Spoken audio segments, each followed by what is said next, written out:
Assalomu alaykum aksiyon taksi foydalanuvchilari. Mana bugun sizlarga haydovchi programmasi orqali pulimizni yechishni yoki haydovchi balansiga pul solishni ko'rib o'tamiz. Xo'p, buning uchun o'ng tarafdagi menyu bo'limidan chap menyuda chap tomonda balans chiqadi. O'sha balansga bosasiz. Bunda hisobni to'ldirish va mablag' yechish bor. O'shani hisobni to'ldirishni bosasiz. Bunda tegishli kartani qo'shishingiz kerak bo'ladi yoki boshqa kartani kirasiz. Keyin telefon raqam o'sha karta qaysi telefon raqami ulangan bo'lsa, o'sha telefon raqamini kiritishingizga to'g'ri keladi. Misol uchun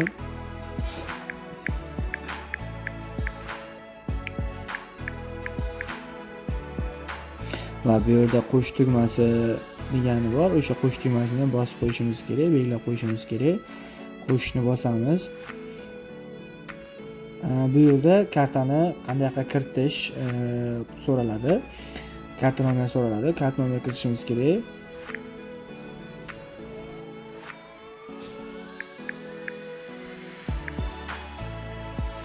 Va продолжать bo'limini bosamiz. Bu yerda SMS keladi. SMS kiritishimiz to'g'ri keladi bu yerda. SMSda kelgan kodni kiritganimizdan so'ng продолжать bo'limini bosamiz. Bu yerda kartangiz ulanyapti. Keyin qaytib chiqamiz.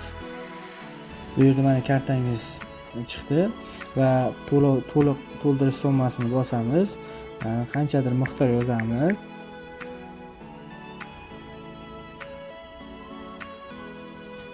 Mana ko'rib turganingizdek asosiy hisobda 1000 so'm balansimizga tushdi. Endi mablag'ni yechishni ko'rib chiqamiz.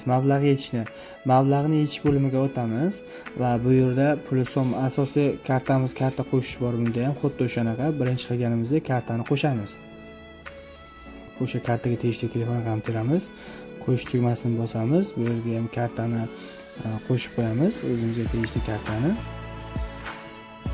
Va продолжать bo'limini bosamiz. Karta muvaffaqiyatli qo'shildi. Endi chiqamiz. Bu yerda asosiy summani, misol uchun qancha pul bo'lsa, shu tizda chegara bor. O'sha chegaradan past summani yecha olmaysiz. Misol uchun sizda balansda chegara 20 ming bo'lsa, siz misol uchun 50 ming topgan bo'lsangiz, 30 ming pul yechib olishingiz mumkin. Undan ortiq pul yecha olmaysiz yoki 100 ming pul bo'lsa, 80 ming pul yecha olishingiz mumkin, lekin undan ortiq pul yecha olmaysiz. O'shanga e'tibor beramiz.